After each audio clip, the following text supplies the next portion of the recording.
Morning everybody. So it's Friday, August the 5th.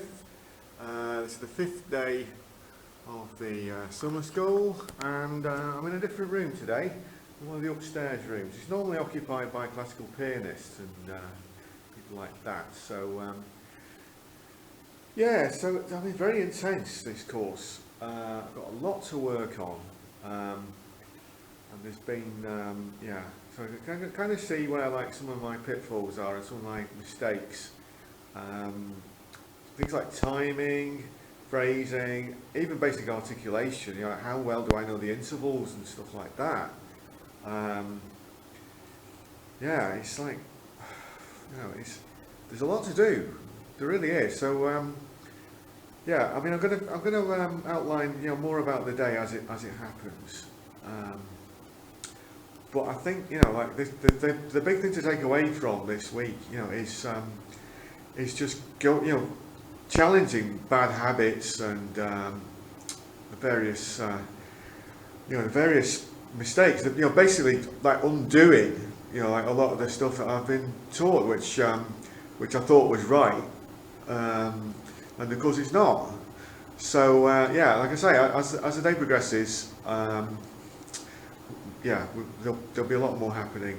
There's a big concert tonight, so I'll see if I can get some footage of that for later on. You can see from that morning session, you know, when I was just in that upstairs room, that I think I was feeling a lot better. I was feeling, obviously, you know, emotions were running high because it was, you know, it was the last day of the course. But in myself, I was feeling a lot better because I'd got back down to like the bedrock of you know, me. You know, what makes me authentic as a musician. You know, and what makes me inauthentic as a musician. And I'd actually got to that sort of decluttering phase where, you know, that I could just like plug in, and it was more about, you know, just getting back to, you know, like the basic you know, the rudiments, and you know, and what makes you know, what makes my style, and you know, and so so I should be able to, you know, like build it up from there really, and I think that's, you know, that's going to be reflected in the videos that are going to come after this. But that morning, yeah, there was another rock workshop, but it was mainly like rehearsals for the Friday, because basically it was like the dress rehearsal. So I was down to do 2 songs, which was the her Kirsty MacColl in These Shoes, and the Chic Good Times. So I sort of, you know, so I got those down, and then Scott called us in for like a group rehearsal of this vocal piece. It was another Stevie Wonder song that he wanted to do. So I'll give you a brief clip of that. And I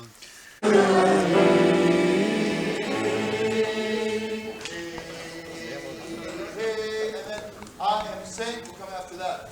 So keep right ready. So the 1, 2, tomorrow. Ready? 1, 2, tomorrow. First word. 1, 2, tomorrow. I can hear you. 2. Give me a T on 2. 2. Come on down on the stage, guys.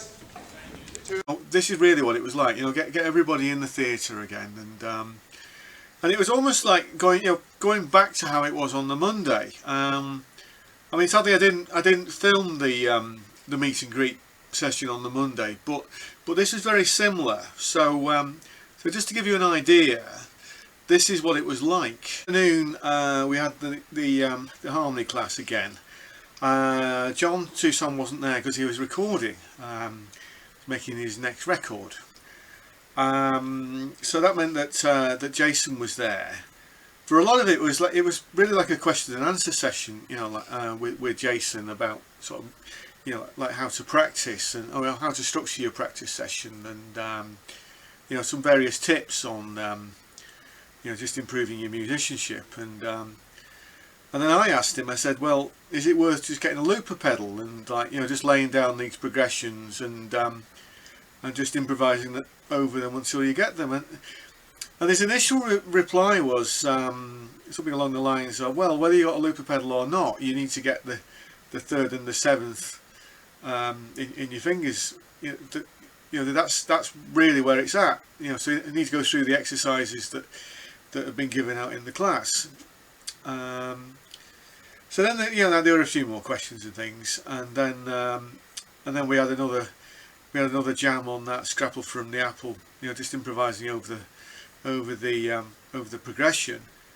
And then one of the bass players, Andy, he says, actually, yeah, I think it's worth getting the looper pedal.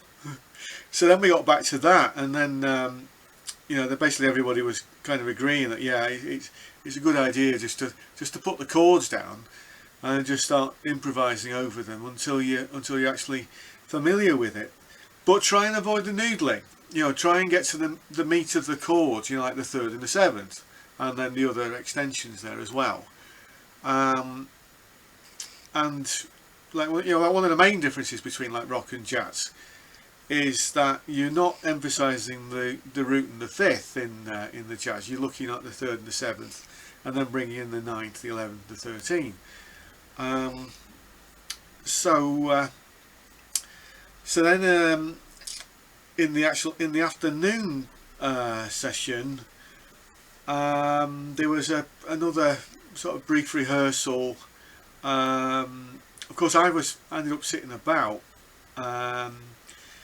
Now, in Abby's group, she wanted to do a cover of like Hotel California, and actually, as it turned out, I didn't mention this in the last episode, but on the Thursday, one of their guitarists, he dropped out. For some reason he couldn't make it, so I filled in, and because they did it in the club, and it went down really well. So I was hanging about there. Just, I don't know, I think maybe I was just secretly hoping that the guitarist was going to turn up again, and I could do it, because I really enjoyed playing it. I mean, like, you know, what's not to love about playing the Eagles? You know, it's yeah. So I'll give you a brief clip of that.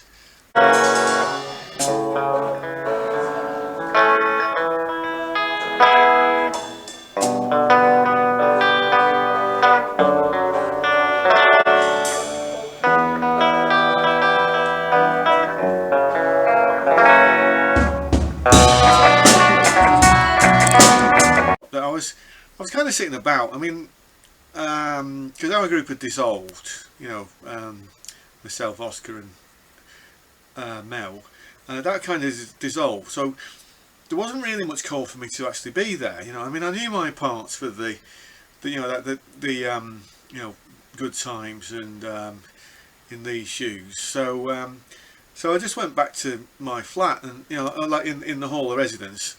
And then I just plugged in for a bit, and then I just started working out some stuff which you know, has been troubling me for years. But now, because thanks to all this tuition, I can start working out what it is, and it's a bit more identifiable. So then we had dinner, and then we came back, and it was right, and get ready for the concert.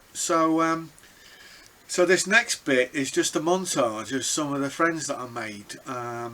You know, they're really good guys. I'm hoping that you know, we can stay in touch, but you know how these things are. So, I mean, again, like, you know, the emotions were running sort of quite high, because you know that they're probably not going to see these guys. I don't know whether they're going to see each other again. You know, it's this is one of the downsides of the summer schools. I mean, you know, it's just, you know, it's just that sense that, you know, that you make friends with these people, you know, sort of relatively quickly, and you go through the highs and the lows of the week, you know, with each other. But then by Friday, it's kind of like you know that, you know, that it's kind of, it's coming to an end, and you may not see each other again, you know. So anyway, here's the montage. Sorry, I hope you don't mind. Hi. This is Dave. Hey, hello. Yep. guitarist extraordinaire. And this is Andy. Hello. He's a bass player. Yeah, right. Okay. Hi, I'm Casper. I'm a guitar player. Where are you from? I'm from Belgium, from Antwerp. So you come all the way from Belgium just to play? Yeah, with the Eurostar. Brilliant. Right, thank you. Okay. Hello. You've met 3 saxophones. I'm Joe, I play alto. Okay. I'm Max, although they call me the Max phone. I play tenor. Yeah. Michael, no nickname, also play the tenor. Brilliant. Brilliant. What are you thinking of the course? You enjoying it? Yeah. Good stuff. Come back next year, yeah? Yeah. Great. Right. What's your name, sir? George. Yeah. What do you play? Oh, he's another sax player. Yeah, great. That's bad luck. We just hang out together, right? Yeah, all right, okay. We have to stick together. Yep. All right.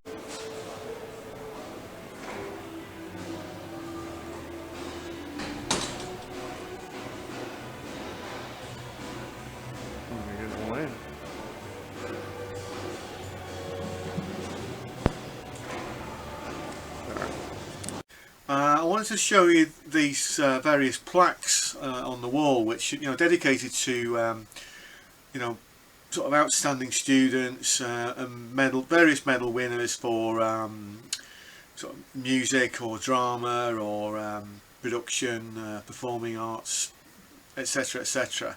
I'm not sure if you can actually pick out any of the names, but and I just wanted to include this because, like, if you're feeling that, oh, I don't, you might be thinking about studying music and you might think, oh, I don't know if it should be taken that seriously. But it is taking that seriously. This is the thing. If somebody tells you it's a Mickey Mouse subject, or you're wasting your time doing an arty-farty subject, or you never get a real job, or anything like that, then just look at these plaques on the wall. Just have a look at those. And the actual prestige and the actual number of hours that these people put into honing their craft. Like, Britain's been producing loads of really talented actors and really talented musicians. So if somebody tells you that that you're wasting your time doing music, then just think about that. Right. So mini rant over, and we'll get back into the evening concert.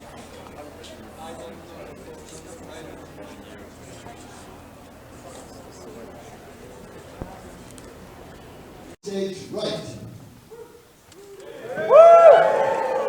On this side we have stage left. Back here we have massive chorus. As you can see, there's a lot of people turned up to watch this final concert, and mostly people's families and other halves, friends, as you can see, we were all geared up for the concert. Really looking forward to it, and it went down really well. It went down really well. The only thing on my part was that I was sat talking to like the guitarist Dave that you could actually see, that he was telling me these various anecdotes, because he studied at the Musicians Institute in is it Los Angeles? Anyway, he studied there, and he was telling me all these anecdotes about sort of various now named guitarists, before they were famous and stuff. So that meant I missed one of my songs, but the one I did, I ended up just doing the good time. So unfortunately, I missed the In These Shoes, and I think Bruce ended up covering it. But even so, the show just went down really well.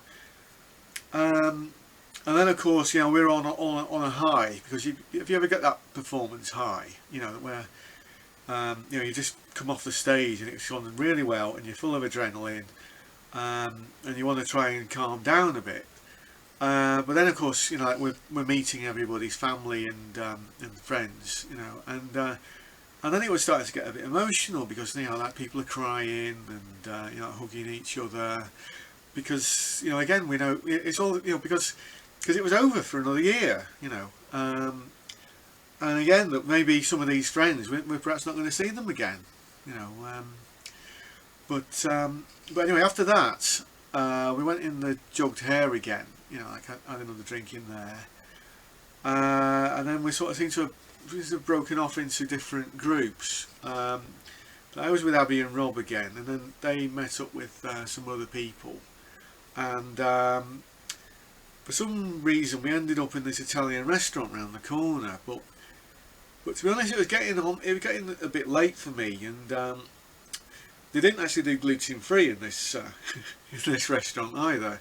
So I just said, look, I just have to call it. So so basically I went back to the flat, and I just sort of answered some email on the computer and whatnot, and I went to bed. And then in the morning, we had breakfast, and we were sort of, I had a final chat with my friends, and then finished the packing.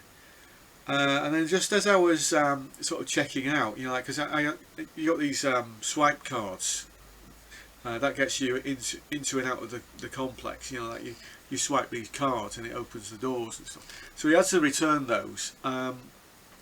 But just as I'm doing that, then I saw Abby, because she had quite a bit to drink the night before, so I think she was perhaps feeling a bit worse for weather. But then we said goodbye, and then I got the train back, and it was very surreal because you get the tube back to King's Cross St Pancras. I was with another lad. He was going back to Germany, so he had to get the Eurostar. And then my train, it was in, but I had about a 20-minute wait. So then, I got on the train. But that,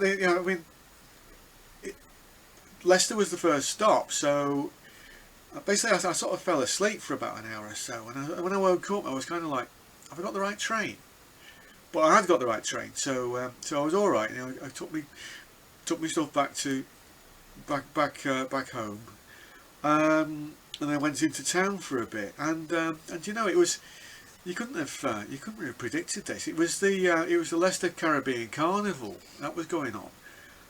It's like the Notting Hill Carnival, but it's perhaps not as well known, but it's still just as lavish, and there's like all the costumes and the music and stuff. It's still, it's still an occasion. And there was that sort of Afro-Cuban beat was just going on, like the same one from that Another Star in that Stevie Wonder song. It was very, very similar. So this Pavlovian response in my fingers is like, oh, I need to play this chord, this, so, almost like instinctively just reaching for the chords, so, yeah, so then it was sort of like, just wanted to leave it as that, well, where do I go from here, because like having had this experience, like going through like a deprogramming of my bad habits, finding my good habits again, finding the good things to practice and to work on, and then maybe thinking, yeah, I could actually make a go of being a musician. I've got to then offset that against my life as it has been, like the job I'm doing at the moment, where I'm living at the moment, and so on. Yeah. So I don't want to say too much, but it it was a worthwhile experience, and I just wanted to show some of the highs and the lows, because you get both in equal measure. So I hope you enjoyed this series, and please comment below, and yeah, thanks for watching, and I'll see you soon.